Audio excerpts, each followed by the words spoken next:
over the past few years, the Federal Reserve has telegraphed that they intend to monetize the debt by printing trillions of dollars, even as they insist that they're fighting inflation.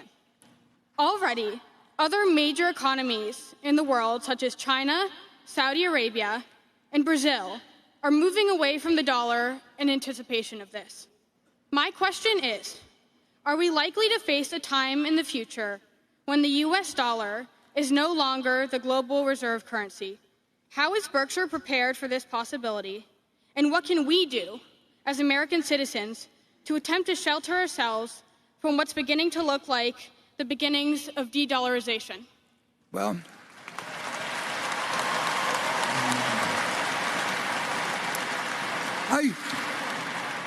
I should ask you to come up here and answer some questions. I mean, it's very interesting. I mean, we are the reserve currency, and I see no option for any other currency to be the reserve currency. And I think that nobody understands the situation better than Jay Powell. But he's not in control of fiscal policy, and every now and then he drops a few hints. And there was no question that when the pandemic broke out, I mean, it was a semi-war-like situation, but nobody knows how far you can go with the paper currency before it gets out of control. And particularly if you're the world's reserve currency. Nobody knows the answer to that. And you don't want to try and pick out the point at where it does become a problem, because then it's all over. I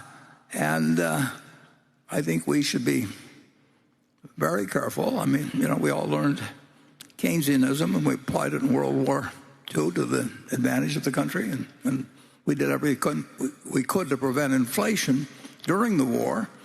And then the war ended in August of 45. And I think in January 46, and I'm not giving you exact figures at all now, but in January 46, I think the rate of inflation was at something like 1% or thereabouts. And by the end of the year, I think it was at like 15%. And again, I'm doing this from long memories. But it's easy for America to do a lot. But if we do too much, it's very hard to see how you recover once you let the genie out of the bottle and people lose faith in the currency. And they behave in an entirely different manner than they do when they feel that if they put some money in the bank or have a pension plan or whatever it may be, that they're going to get out something with roughly equal purchasing power. And it just changes the economy, and all kinds of things can happen then. And I can't predict them, and nobody else can predict them, but I do know they aren't good. And we will see.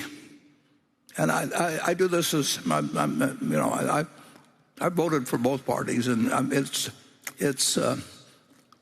not limited to politicians of either party or anything of the sort. People take positions. Some of them understand what they're doing. Some of them don't understand what they're doing. If they put me on some medical board, I don't understand what I'm doing. It's not that there's nothing wrong with the fact that you can't master everything. You can't all be Isaac Newton, but you can't go around pretending you do or making decisions on it.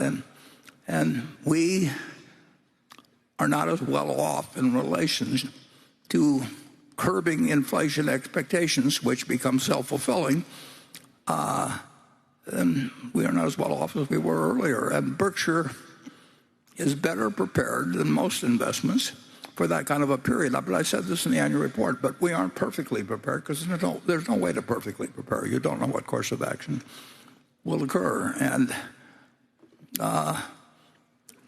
it's a very political decision now. It's a tribal decision to some degree. And you hope for leadership that actually will do something, recognizes the problem, and America's an incredible society, rich. We got everything going for us, but that doesn't mean we can just print money indefinitely, but as debt. And it'll be interesting to see how it turns out.